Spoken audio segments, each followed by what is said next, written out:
안녕하세요. 전산회계 2급 제60회 기출문제 실기편 보겠습니다. 회사 이름은 바른상사입니다. 자, 문제 1번 봅시다. 사업자 등록증이 제시되어 있고요. 회사 등록 메뉴 열어서 틀린 부분 찾으면 되겠습니다. 회사 이름 바른상사 개인기업이고, 그죠? 왼쪽은 다 맞고, 이제 오른쪽 확인해 보면 되겠네요. 화면 약간 이렇게 옮기고요. 하나씩 확인해 봅시다. 자, 사업자 등록번호 10821-12504 맞고요. 대표자 이름 오주현, 그리고 사업장 주소가요 동작구 상도동 13 맞습니다. 업태 도소매고요. 종목 좀 이따 확인해 보기로 합시다. 그리고 관할 세무서 동작인데, 그죠? 여기 종로라고 되어 있으니까 요거 고쳐야 되겠다. 요거 세무서 고치고요. 종목은 좀 이따 확인해 보기로 하고 됐습니다. 자, 관할 세무서를 종로에서 동작으로 고치고, 종목이 빈칸으로 되어 있네요. 그럼 여기에다가 문구용품이라고 입력해주면 되겠죠. 문구용품 이렇게. 자, 이렇게 하면 1번 문제 완료되겠네. 메뉴 닫으시고, 자, 2번 넘어갑시다. 문제 2번. 전기분 손익계산서가 제시되어 있습니다. 그러면 전기분 손익계산서 메뉴 열어서 숫자 틀린 거 고치면 되겠다. 전기분 손익계산서 메뉴 열어서, 자, 하나씩 맞춰봅니다. 매출액은 맞고요. 매출원가 맞습니다. 급여 맞고, 복리후생비, 여비교통비, 수도광열비, 수도광열비가 틀렸습니다. 20만원이 아니고 50만원으로 고쳐줘야 되겠다. 그리고 세원가 공가 맞고요. 임차료 맞고, 차량유지비, 감가상각비, 소모품비, 감가상각비, 소모품비, 그리고 보험료, 보험료가 틀렸네요. 보험료가 70만원이 아니고 35만원으로 고쳐줘야 되겠다. 그리고 이자수익, 이자수익도 틀렸네요. 그죠? 20만원이 아니고 120만원으로 고친다. 그리고 임대료, 잡익, 이자비용, 잡손실, 재손실, 소득세, 나머지는 다 맞습니다. 그래서 세 군데가 틀렸으니까 숫자를 고치면 되겠다. 그죠? 자, 수도광열비부터 고칠게요. 수도광열비. 자, 이 수도광열비가 50만원, 500000. 그리고 보험료가 70만원이 아니고 35만원, 350000 이렇게 고치고, 이자 수익이 20만원이 아니고 120만원, 1200000 이렇게 고치고요. 마지막 당기순이익 확인해 봐야 되겠죠. 당기순이익이 470만원 제시되어 있는 금액이랑 똑같다. 그러면 손익계산서 부분도 잘 고쳤구나. 됐죠? 확인한 후에 메뉴 닫으시면 되겠다. 그러면 문제 2번까지 풀어봤고요. 문제 3번. 첫 번째 문항요. 바른상사의 전기분 기말채권과 기말채무차액이 다음과 같다. 주어진 자료를 검토해서 수정 또는 추가 입력해라. 그러면 거래처별 초기월 메뉴 열어서 해당되는 내용 확인해 보면 되겠네요. 먼저 외상 매출금 부분입니다.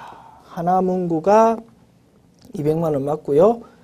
제일 문구가 16만원이 아니고 160만원이다. 그죠? 1600000 이렇게 고쳐주고, 동아상사 330만원 맞습니다. 자, 그리고 차액 0인 거 확인해야 되겠죠? 오케이. 차액 0 확인했고, 지급어음 봅시다. 지급어음 세상사가 70만원 맞고요. 수어문구 200만원이다. 그죠? 요거를 2000000 고치고, 용인문구는 140만원, 1400000 이렇게 고치고, 차액 0 요거 확인하고, 그러면 외상 매출금과 지급어음 두 개 다 고쳤다. 그죠? 그러면 메뉴 닫으시면 되겠다. 자, 두 번째 문항 볼게요. 두 번째 문항. 매장 내에서 판매 물품의 홍보를 위해서 사용하는 광고 선전용 전기요금에 대해서 전기요금 계정을 등록하여 사용하고자 한답니다. 853번으로 등록해라 이겁니다. 성격은 3 경비로 하래요. 그러면 계정 과목 및 적용 메뉴 열어서, 자, 커서를 여기 두고 지정된 번호인 853을 딱 입력하면은 그 자리로 커서가 딱 이동했다. 그죠? 여기서 계정 과목을 오른쪽에 딱 입력하면은 왼쪽 화면으로 반영이 되겠다. 자, 여기에 계정 과목 이름을 전기요금이라고 하랍니다. 전기요금. 이렇게 하고, 자, 전기요금. 금, 이렇게 하고, 성격은 3, 경비로 하래요. 3번 경비. 이렇게 입력하면. 나머지는 다른 거에 대해서는 특별히 뭐 어떻게 하라는 요구사항 없으니까 요거 두 개만 입력하면 모두가 입력이 완료된 거죠. 그러면 요 메뉴 닫으시면 문제 3번도 입력이 완료된 거지. 자, 이렇게 지금까지 문제 1번, 2번, 3번 풀었고요. 이제 문제 4번 일반전 입력 문제 봅시다. 자, 첫 번째. 자, 10월 2일 날 사무실에서 사용할 소모품 20만 원을 현대문구에서 구입하고요. 대금은 당좌수표 발행해서 지급했답니다. 단 구입 시 자산으로 처리하래요. 당좌수표 발행했으니까 대변에 당좌 예금 적으면 되겠고, 차변에 소모품 샀을 때 비용으로 하라고 되어 있으면 소모품비라는 계정을 쓰면 되고, 자산으로 하라고 하면 소모품이라는 계정을 쓰면 됩니다. 여기서 자산으로 해라고 했으니까 소모품이라는 계정을 쓰면 됩니다. 자, 일반점 입력 메뉴 열어서 10월 2일. 자, 차변에 소모품, 그죠? 소모품, 요 계정 과목을 쓰고, 금액은 얼마라고? 20만원, 200000 이렇게 입력하고, 대변에는 당좌 예금 이렇게 적으면 입력 완료되겠네. 자, 두 번째요. 10월 4일입니다. 명절에 사용할 현금을 확보하기 위해서 실용상사 발행의 약소금 800만 원을 은행에서 할인받고 할인료 50만 원을 제외한 금액을 당좌에 예입했답니다. 매각 거래랍니다. 뭡니까?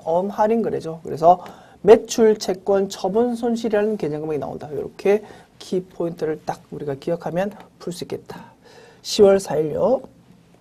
자, 일단 우리가 가지고 있던 받을엄을 은행에 주었죠. 그래서 대변에 일단 받을엄 적어줘야 되겠다. 받을엄 자산의 감소를 기록해주고, 어디서 받은 엄입니까? 자, 실용상사에서 받은 엄이죠. 실용상사. 자, 금액은 800만원. 8000000 그렇게 하고, 차변에 뭐 쓰라고? 매출 채권 처분 손실. 이렇게 적어달라고. 금액은 50만원. 500000 이렇게 적어주고, 나머지 금액은 뭘로? 당좌 예입하다라고 되어 있으니까 당좌 예금으로 받았다, 이렇게 해석하면 되는 거죠. 차변에 당좌 예금 이렇게 적으면 되겠다. 그리고 당좌 예금 이렇게 입력하면 되겠다. 됐죠? 자, 다음 문제 보겠습니다. 3번 10월 12일입니다. 지난 9월 30일에 출장 갔던 김길동이 돌아와서 출장 중 지출한 여비 교통비 증빙 35만 원을 정산하고 여비 잔액은 현금으로 회수했답니다. 가지급금에 대해서 거래점력은 생략하라고 되어 있네요. 전형적인 가지급금에 대한 정산 거래이죠. 자, 일단 가지급금 얼마 줬는지 확인해야 되겠다. 그죠? 9월 30일자 전표를 보자. 9월 30일 전표를 보니까 여기 가지급금 분계가 나와 있다. 그죠? 하단에 분계 나와 있습니다. 차변 쪽에 가지급금 40만원, 대변에 현금 40만원 이렇게 회계 처리한 적이 있다. 가지급금 얼마라고요? 40만원. 40만원을 김길동한테 줬나봐. 요거 이제 정산하자 이거지. 며칠 날 날짜로? 10월 12일자 날짜로. 10월 12일 요 날짜로 정산하자. 일단 대변에 가지급금 이렇게 적어줘야 되겠죠. 자산을 감소시키자. 그리고 거래처 적지 말라고 했으니까 그냥 넘어가면 되겠다. 자, 금액은 400,000이었습니다. 그죠? 그리고 차변에 여비 교통비로 처리해야 되는 부분은, 자, 계정과목 코드는 800번대 요거 적어야 되겠죠. 자, 35만원 했다 이겁니다. 350000 그리고 나머지는 현금으로 이제 다시 돌려받아야 되겠죠. 차변에 현금 이렇게 적어주면 되겠다. 자, 차변에 현금 이렇게 적어주면 되겠네요. 됐죠? 4번 10월 15일입니다. 동양 상사에 상품 매입 대금으로 발행해준 약소금 90만 원이 만기가 되어서 당사 보통 예금 계좌에서 2차에 지급했답니다. 우리가 어음 끊어져 있거든요. 그래서 지급어음이라는 부채로 기록되어 있었다. 그죠? 그런데 이제 돈 줄 때가 돼서 우리 보통 예금으로 주었다 이겁니다. 그러면 10월 15일 입력 바로 해봅시다. 10월 15일 날 차변에 부채의 감소 기록해야 되겠죠. 지급어음. 거래처는 어디라고? 동양 상사. 금액은 90만 원. 이러한 부채가 차변에 기록돼서 감소된다. 그리고 대변에는 자산이 감소하겠죠. 보통 예금으로 주었다 이겁니다. 보통 예금으로 90만 원을 주었다. 됐죠? 이렇게 처리하면 되겠고. 다음 문제요. 5번 10월 16일입니다. 매출거래처 요구에 의하여 견적서를 등기우편으로 발송하고 등기요금 6,300원을 영동 우체국에 현금으로 지급했답니다. 등기요금 어떤 계정 과목입니까? 통신비라는 계정 과목이다. 자, 10월 16일요. 자, 차변에 통신비라는 계정 과목 쓰자. 코드 번호는 800번대. 이거 꼭 묻고 싶었다, 그지? 자, 금액은 얼마라고요? 6,300원. 그리고 현금으로 줬죠? 자, 현금으로 지급했다. 그러면 대변에 현금 이렇게 적으면 되겠다. 6번 봅시다. 10월 20일 상품 165만 원을 매출처 하나 상사에 판매하고요. 대금은 10월 6일 수령한 계약금을 차감한 잔액을 보통예금 계좌로 받았답니다. 자, 그러면 매출거래죠. 매출거래인데 선수금으로 받았던 게 있거든. 그래서 그 나머지 금액만 보통예금으로 들어오면 되겠지. 그러면 10월 6일 날 선수금으로 얼마 받았는지 확인을 먼저 해야 되겠다. 그죠? 자, 10월 6일 날 전표 봅시다. 10월 6일 전표 보니까 선수금을 하나 상사로부터 얼마 받았습니까? 65만 원 받았다. 그죠? 오케이. 65만 원 선수금 있구나. 대변에 그거를 먼저 차변에 기록하자. 됐습니다. 그러면 10월 20일자 분께 입력할까요? 10월 20일자. 일단 선수금 까먹기 전에 먼저 그거 먼저 입력할까요? 차변에 선수금 하나 상사로부터. 하나 상사죠? 하나 상사에 로부터 65만 원 받았다. 650000 요거 먼저 입력하고 대변에 그 다음에 입력할까요? 대변에 매출. 상품 매출이죠. 상품 매출. 매출 금액은 1650000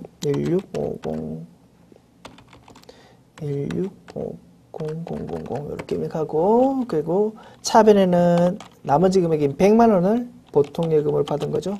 이렇게 입력하면 되겠다. 자, 7번 볼까요? 10월 25일 날 레고 원고로부터 단기 차입금 중 일부인 500만 원을 보통예금 통장에서 계좌 이체해서 상환했답니다. 단기 차입금이 있거든. 어디에 대한? 레고 원고에 대한. 그거 보통예금으로 주어서 갚았다 이겁니다. 그죠? 10월 25일. 그러면 차변에 부채의 감소 기록해야 되겠죠? 단기 차입금. 어디에 대한? 레고 원고에 대한. 금액은 500만 원. 5000000 그리고 대변에는 보통예금 이렇게 기록하면 되겠다. 8번요. 10월 30일 날 증권거래소에 상장된 주식회사 동원의 주식 100주를 한 주당 15,000원의 단기 보유 목적으로 취득하고 증권회사의 주식 매매 수수료 15,000원과 함께 보통예금 통장에서 계좌 이체해서 지급했답니다. 전형적인 단기 매매 증권 취득 분계죠. 그래서 단기 매매 증권을 취득할 때는 예외적으로 수수료가 있을 때 수수료 비용이라는 따로 별도의 비용으로 처리해야 되고 그때 수수료 비용은 900번대 코드, 즉 영업 외 비용이 해당한다라고 했죠. 그거 입력하면 되겠다. 10월 30일입니다. 자, 일단 차변에 단기 매매 증권을 기록해야 되겠죠. 자, 단기 매매 증권은 순수한 주식 가격만 기록하게 된다. 그래서 100주 곱하기 15,000주 100주 곱하기 15,000주 해가지고 150만 원을 기록하면 되겠다. 1500000 그죠? 그리고 차변의 수수료 비용, 나머지 그 주식 매매 수수료인 15,000원은 수수료 비용으로 채워준다. 그리고 수수료 비용 코드 여러 개 중에서 900번대 코드 있죠? 984번 이걸로 입력해준다 이겁니다. 15,000원. 그죠? 그리고 이 두 금액 합해진 1515000 요 금액은 보통예금 계좌로 지급했답니다. 그러면 대변의 보통예금 이렇게 입력해주면 되겠네요. 그렇죠? 이렇게 입력하면 완료. 자, 그 다음 문제 볼까요? 문제 5번. 이제 오류 수정 문제 보도록 합시다. 9월 12일자 분계요. 그러면 9월 12일자 전표 먼저 열고 풀까요? 9월 12일자 분계 보니까 차변의 받으럼, 대변의 외상 매출금 이렇게 회계처리 돼 있네. 이거 보니까 외상 매출금 12만원의 회수 거래는 거래처가 발행한 당좌 수표로 회수한 거래요. 그러면 차변에 뭐가 와야 됩니까? 거래처가 당좌 수표 발행해서 우리한테 줬답니다. 우리 입장에서는 통화대용증권이죠. 그래서 차변에 현금으로 회계 처리해야 되는 겁니다. 그죠? 그런데 우리는 차변에 그거를 받을 어음으로 회계 처리했으니까 잘못된 거죠. 그래서 차변을 고쳐주자고. 뭘로? 현금으로. 됐습니다. 현금 계정 과목으로 고쳐주자. 그리고 현금이니까 거래처 필요 없겠죠. 그래서 스페이스바 눌러서 지워주면 되겠네요. 이렇게 하면 수정 완료. 다음 문제 볼까요? 2번입니다. 9월 20일자. 그러면 9월 20일자 전표 보면서 또 고쳐볼까요? 9월 20일자 보니까 차변의 건물, 대변의 현금 이렇게 회계 처리되어 있네. 자, 봅시다. 매장 건물의 엘리베이터 수리 비용 150만 원이 현금으로 지급된 것을 수익적 지출로 회계 처리해야 되는데 모르고 자본적 지출로 회계 처리했답니다. 수익적 지출 뭐 단기 비용으로 회계 처리해야 되는 것을 모르고 자본적 지출 즉 자산인 건물로 회계 처리했다 이겁니다. 그러면 차변에 있는 건물을 비용인 수선비로 고쳐줘야 되겠죠. 오케이. 자, 차변에 있는 건물을 수선비라는 비용으로 고치자. 코드 번호는 8번대 코드입니다. 그죠? 이렇게 고치면 수정 완료. 이렇게 함으로써 문제 5번까지 풀어보았고요. 이제 문제 6번 결산 문제로 넘어가면 되겠네요. 자, 첫 번째 결산일 현재 예금에 대한 당기분 이자 미수액은 12만 5천 원이랍니다.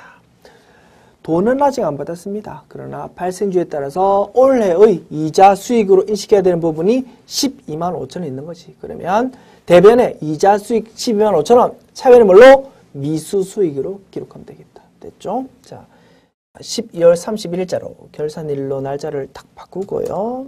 자, 차변에 미수 수익이라는 자산을 기록하고 금액은 얼마요? 125000입니다. 그리고 대변에는 이자 수익이라는 수익을 인식한다.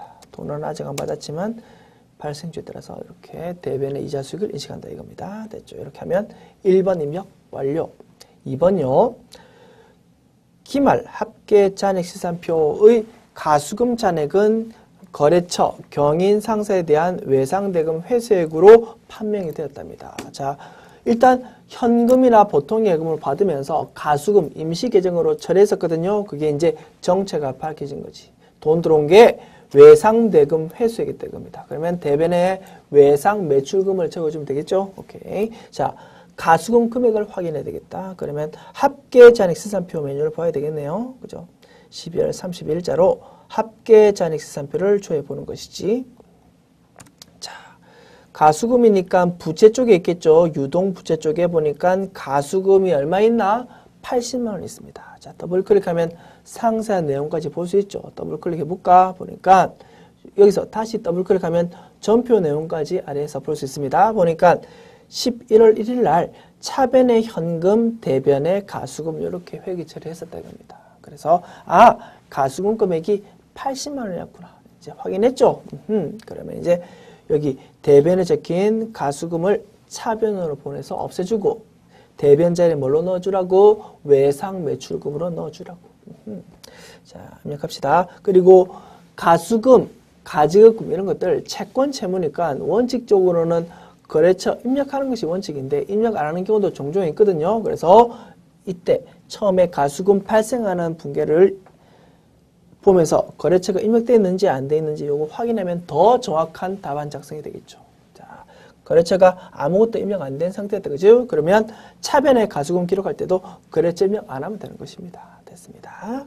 자, 80만 원을 차변에 이렇게 기록하자. 차변에 가수금 거래처 입력하지 말고, 그죠? 80만 원, 800000 이렇게 입력하자고. 그리고 이거를 대변에는 외상 매출금으로 기록하면 되겠다. 어디에 대한 외상 매출금? 경인 상사에 대한 외상 매출금. 됐죠? 이렇게 입력해주면 되겠다. 자, 문제 3번요. 대손충당금은 기말 외상 매출금 잔액, 기말 받으러옴 잔액에 대하여 1%를 보충법으로 설정한답니다. 전형적인 대손충당금 설정 문제죠. 그러면 12월 31일자 합계 잔액시산표를 보면 되겠죠. 합계 잔액시산표를 열어서 메뉴 열어서 날짜를 12월 31일로 입력합니다. 자, 여기서 외상 매출금 잔액이 나와 있죠. 그리고 받으러옴 잔액이 나와 있고요. 대손충당금 잔액도 확인할 수 있다. 외상 매출금에 대해서는 현재 대손충당금 설정된 금액이 하나도 없는 상태다. 그죠? 자, 목표치가 뭐라고? 현재 잔액의 1%가 목표치라고. 그러면 외상 매출금은 4131000 이렇게 잔액이니까 여기서 0.01을 곱한 413100 요것이 대손충당금의 목표 금액입니다. 그런데 현재 설정되어 있는 게 하나도 없으니까, 그죠? 그러면 요 금액 자체를 이번에 새로 추가 설정해야 되는 것이다. 413100 됐습니까? 그리고 받으러옴은 잔액이 이렇게 되어 있으니까 여기에서 곱하기 0.01 하면요 146000 이렇게 나오거든요. 자, 그리고 설정되어 있는 게 65,000원이니까 이렇게 차감하면 추가 설정 금액이 나오겠죠. 146000 자, 146000 빼기 65000 하면요 81,000원 나오네. 이렇게 두 금액을 추가로 설정하면 되겠다. 됐습니까? 입력합시다. 자, 413100 자, 대변 먼저 입력합니다. 대변에 대손충당금 외상 매출금에 대한 거, 그죠? 요거에 413100 자, 413100이죠. 413100 이렇게.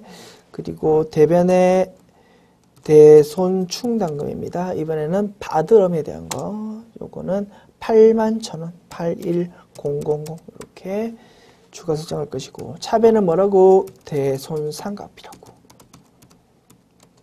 자, 이렇게 입력하면 입력 완료. 그리고 합계 잔액시산표 확인해 봐야 되겠죠. 새로 고친 버튼을 탁 누르면요 이제 반영된 금액으로 바뀌는데요. 확인합시다.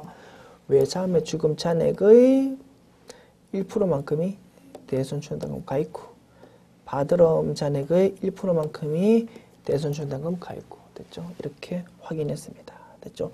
413100 그죠? 이렇게 확인했습니다. 됐습니다. 그러면 마지막 네 번째 문제 볼까요? 기말 상품 재고액은 800만 원이랍니다. 5. 결산 차변, 6. 결산 대변을 사용해서 매출 원가 분계를 해보아라. 전형적인 매출 원가 분계 맞죠? 매번 나온다라고 보면 됩니다. 자, 그러면 합계 잔액시산표에서 차변 쪽 금액을 확인해 보면 되겠지. 150, 180, 000. 요 금액이 판매 가능 상품입니다. 그죠? 여기서 기말 재고액은 800만 원을 차감해 보면요. 자, 매출원가 금액이 나오겠다. 150, 180, 000 빼기 800만 원 하면 142 180, 000 요만큼이 매출원가로 산출된다. 입력합시다. 입력할 때 차변 대변 대신 5번 결산 차변, 6번 결산 대변 요걸로 사용이라고 했죠. 상품 매출원가 금액은 142 180000 이렇게 입력하고 결대 상품 해가지고 142-180000 이렇게 입력하고 합계 차지산표에서 세로 고침 눌러서요. 자, 상품 잔액 금액이 문제에서 제시되어 있는 기말 재고 금액인 800만 원으로 잘 돼 있는지 확인하면 이제 최종 마무리되는 거죠. 됐죠? 800만 원 동일한 거 확인했고요. 그러면 이번 문제까지 입력 완료됐다. 메뉴 닫았고요. 자, 일반점 변경 메뉴도 닫읍시다. 자, 지금까지 문제 6번 풀어봤고 마지막 문제 7번 초의 문제 보도록 합시다. 첫 번째, 6월 말까지 복리후생비 발생액은 6월 말까지 급여 발생액에 대비하여 몇 %의 비중을 나타내는가? 그러면 6월 말, 6월 30일 현재 복리후생비와 급여 금액을 확인하면 되겠네요. 그러면 손익계산서 봐도 되고요. 합계 잔액 시산표 봐도 되겠다. 또는 일개표, 월개표 메뉴를 보아도 되겠네요. 그죠? 그래서 일정 기간을 키워드로 삼는다면 일개표, 월개표 보면 되는 것이고, 그리고 6월 말까지라고 되어 있으니까 1월부터 6월 말까지 이 뜻이죠. 그래서 수익 또는 비용에 대해서 1월부터 금액을 묻는다. 그러니까 손익계산서 또는 합계 잔액 시산표도 가능하다 이겁니다. 그죠? 세 가지 메뉴 다 보도록 합시다. 자, 합계 잔액 시산표는 먼저 볼까요? 자, 1월부터 6월 30일까지입니다. 1월부터 6월 30일까지의 수익 비용 금액을 볼 수 있는 거지. 자, 판매비와 관리비 있겠죠? 급여 금액이 1,500만 원이고요. 복리후생비 금액이 6930000이라고. 그러면 문제에서 묻고 있는 게 복리후생비의 급여 대비 비율을 묻고 있으니까 693만 원 나누기 1,500만 원 이렇게 하면 되는 것입니다. 그죠? 6930000 나누기 1,500만 원. 그러면 0.462 나오거든요. 그러면 46.2%라고. 그런데 소수점 이하는 절사하라고 돼 있으니까 그러면 요거 0.2 요건 없애고요. 46% 이렇게 답을 하면 되겠다 이것이. 됐죠? 합계 잔액 시산표 보았고요. 참고로 우리 손익계산서나 일개표, 월개표도 한번 보자고. 손익계산서 당연히 가능하다. 1월부터 언제까지의 수익 비용을 묻고 있으니까. 여기서는 월만 입력하면 되죠. 6월 이렇게 입력하면 6월 30일자 현재의 수익 비용 금액이 나온다. 1월부터 6월까지의 여기서 급여 금액, 복리후생비 금액 확인해 볼 수 있겠다. 그리고 일개표, 월개표도 열어볼까요? 일개표, 월개표 메뉴 열어서 1월부터 6월까지 이렇게 조회 보아도 마찬가지 판매비와 관리비 쪽에 1,500만 원, 693만 원 이렇게 확인해 볼 수 있겠다. 됐죠? 그래서 수익 비용에 대해서 한 번만 더 정리합시다. 1월부터 언제까지 이렇게 묻고 있으면 손익계산서 또는 합계 잔액 시산표 이런 거 가능하고요. 만약에 1월부터가 아니고 한 4월부터 이렇게 그죠? 기준 일정 시점부터 기준 어느 시점까지 이렇게 묻고 있다 그러면 반드시 일개표, 월개표 요 메뉴를 열으라고 했습니다. 이렇게 정리합시다. 자, 메뉴 닫습니다. 자, 2번 문제 볼까요? 자, 4월 30일 현재 대구 상사의 외상 매입금 잔액은 얼마인가? 특정 거래처에 대한 잔액 묻고 있으니까 거래처 원장 보면 되겠죠. 자, 거래처 원장 메뉴 열어서 1월부터 4월까지 하면 되겠지. 계정 과목은 외상 매입금이라고 했습니다. 매입금 이렇게 조회보자. 그리고 모든 거래처 저는 다 열어봤습니다. 이 중에서 원하는 거래처 찾으면 되겠지. 대구 상사 요거 찾으면 되겠다. 잔액 얼마라고? 650만 원이라고 그랬습니다. 그러면 묻고 있는 게 그 대구 상사의 외상 매입금 잔액 얼마인가? 잔액을 묻고 있으니까 650만 원 요거를 답을 하면 되겠죠. 이렇게 하면 2번 문제 완료. 자, 마지막 문제 볼까요? 요 메뉴 닫고요. 자, 세 번째. 4월 중 상품 매출 거래 금액이 가장 큰 거래처의 코드 번호와 금액은 이것도 마찬가지 거래처에 대해서 묻고 있으니까 거래처 원장을 열면 되겠죠. 자, 거래처 원장 메뉴 열어서요. 4월 중 외상 매출 거래 금액이라고 묻고 있으니까 출발 시점을 4월 1일부터 4월 말까지 이렇게 조회하면 되겠다. 그지? 그리고 외상 매출 거래 금액이면 외상 매출금 계정 과목 찾으면 되겠죠. 차변, 대변 중에서 차변 금액 찾으면 되기 때문입니다. 그래서 계정 과목은 외상 매출금으로 조회하자. 그리고 거래처는 모든 거래처 다 열어봐야 되겠죠. 그래서 차변적 금액이 가장 큰 거래처를 찾으면 되겠다. 으뜸상사 나와 있다, 그죠? 그리고 상세 내역을 확인하면 조금 더 자신감 있게 답을 쓸 수 있겠죠. 더블 클릭합시다. 더블 클릭하니까 한 건밖에 없는 거야. 4월 1일 날 여기서 다시 더블 클릭하면 밑에 전표 내용까지 볼 수 있습니다. 한 건밖에 없는데 그 금액이 1,470만 원이었어. 요 으뜸상세에 대해서, 그죠? 대변의 상품 매출, 차변의 외상 매출금, 그죠? 이런 식으로 회계 처리되었었다. 즉 외상 매출 거래다, 그죠? 요 금액이 있었고, 자, 잔액보다 요 차변이 정확한 요 금액이겠죠. 그래서 차변 쪽에 있는 1,470만 원 요거를 답을 하면 되겠다. 묻고 있는 게 거래 금액이 가장 큰 거래처의 코드 번호와 금액을 묻고 있으니까 코드 번호도 같이 답을 해야 되겠다, 그죠? 5020 요거 답을 하고요. 그리고 금액 1470000 요렇게 두 가지를 동시에 답을 해야 되겠다, 그지? 이렇게 하면 마지막 주의 문제까지 입력 완료 되겠네요. 자, 이렇게 풀어봤습니다. 자, 이렇게 함으로써 제60회 기출문제 풀어봤고요. 매우 평이하게 출제됐다. 그리고 항상 우리가 본문에서 강조하던 것들이 계속 등장하고 있었다. 이런 것들 확인할 수 있었네요. 수고하셨습니다.